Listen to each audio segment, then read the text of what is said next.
Selamat pagi pemirsa, apa kabar Anda di pagi hari ini? Senang sekali saya Heri Orun kembali menjumpai Anda dalam Berita Papua. Sejumlah informasi pilihan dan teraktual telah dirangkum tim redaksi kami. Berikut 3 berita utama kami sajikan untuk Anda.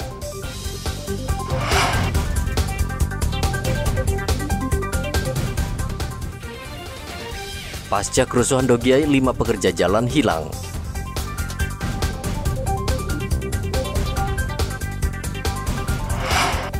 Kibarkan bendera bintang kejora di kampus, polisi tetapkan 9 orang tersangka.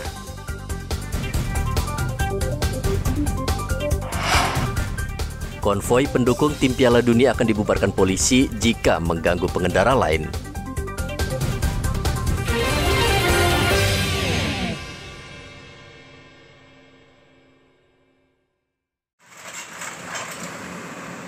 Lima pekerja jalan hingga saat ini hilang dalam kerusuhan yang terjadi di Dogiai Sabtu lalu.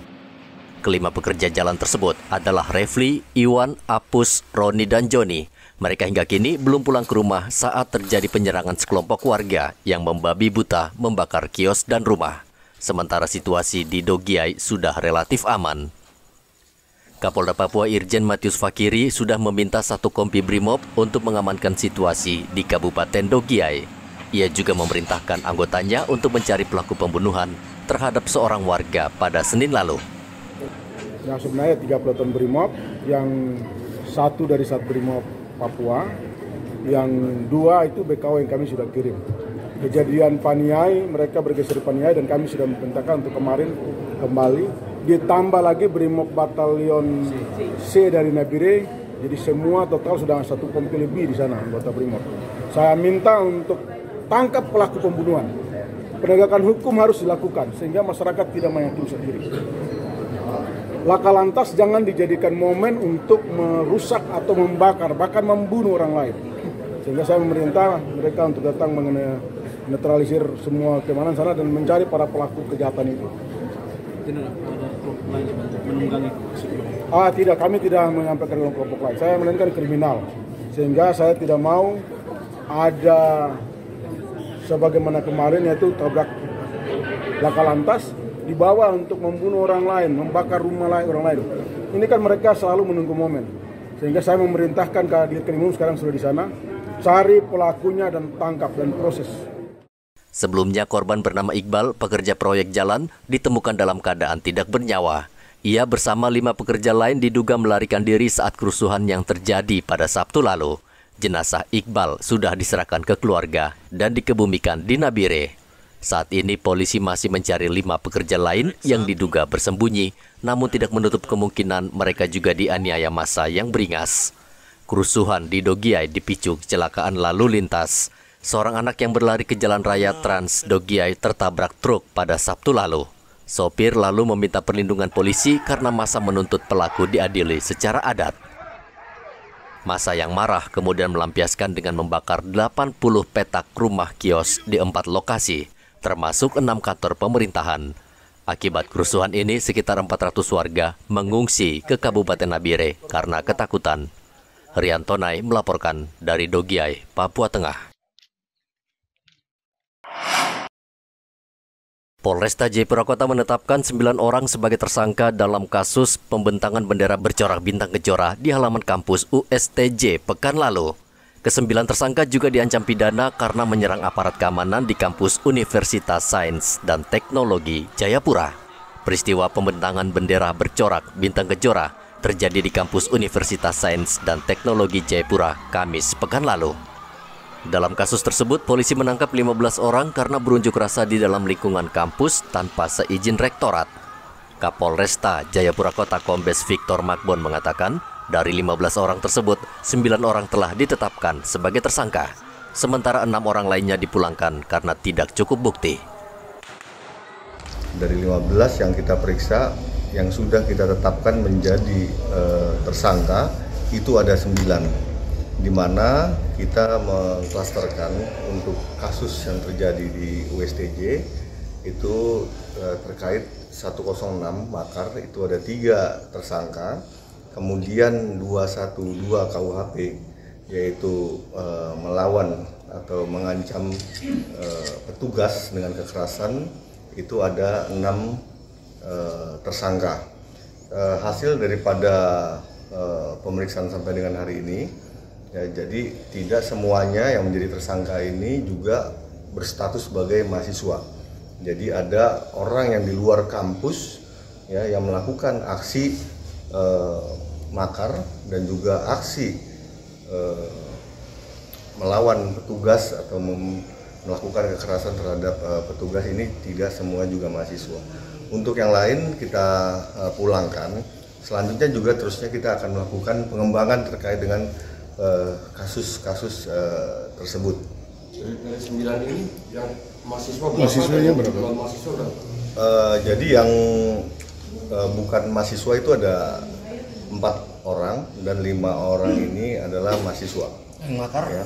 mahasiswanya berapa? Yang makar ini bukan mahasiswa, ya. Tiga-tiganya? Iya, 3 bukan mahasiswa. Dari 9 tersangka, 5 orang berstatus sebagai mahasiswa USTJ, sementara 4 orang lainnya diketahui bukan mahasiswa USTJ. Polisi masih mendalami peran masing-masing tersangka, namun yang jelas ancaman pidana sudah menanti mereka. Hendra melaporkan dari Kota Jayapura, Papua. Puluhan pedagang yang berjualan di pinggir jalan di Pasar Boswesen terlibat kericuhan dengan polisi Pamong Praja yang membongkar lapak mereka. Puluhan pedagang ini kemudian mendatangi kantor Wali Kota Sorong. Mereka mempertanyakan alasan Satpol membongkar lapak jualan tanpa berkoordinasi dengan para pedagang. Para pedagang menuntut pemerintah Kota Sorong membangun pasar yang layak untuk mereka.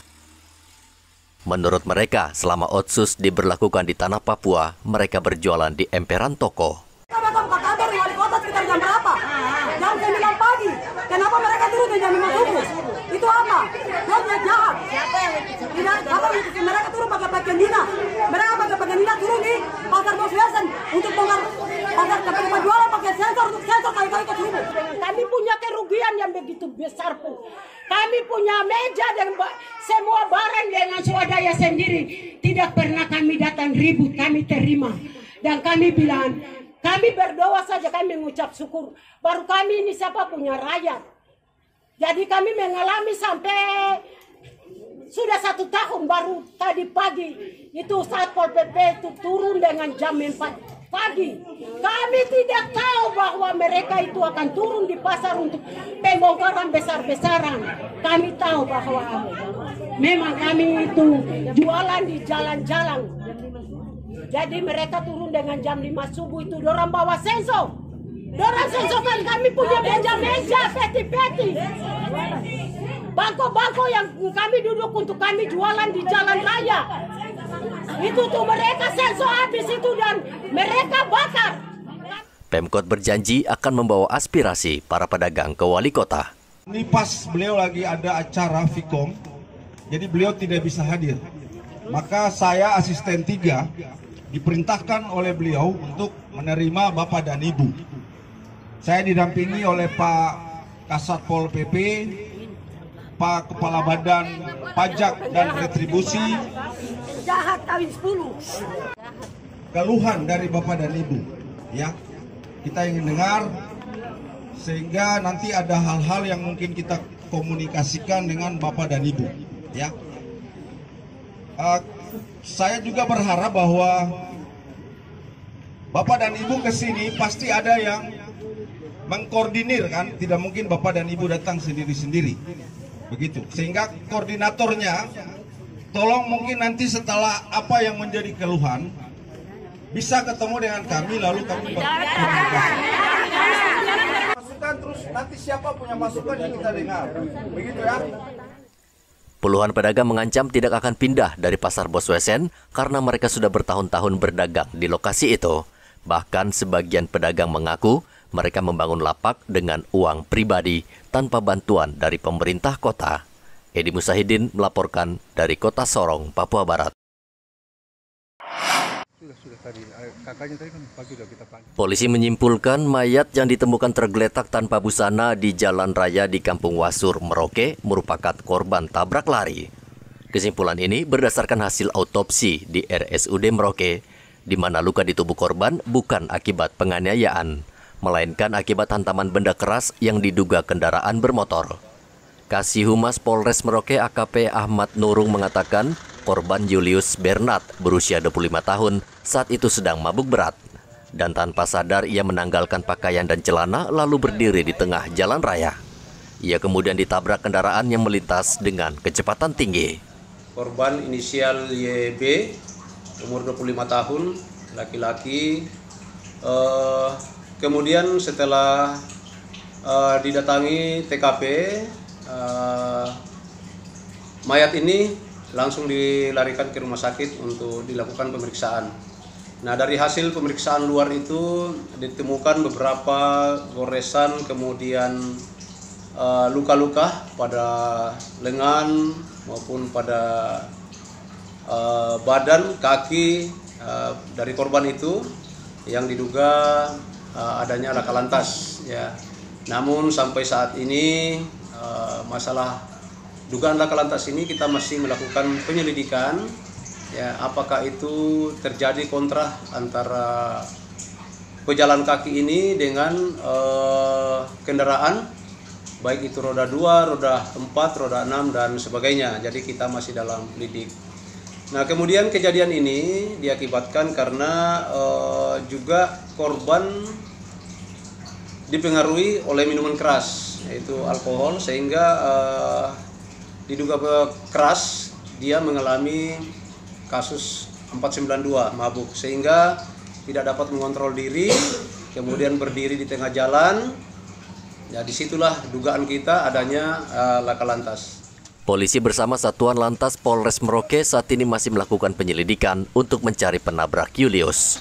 Jalan raya di Kampung Wasur ini merupakan jalur padat karena banyak kendaraan melintas, baik mobil maupun sepeda motor.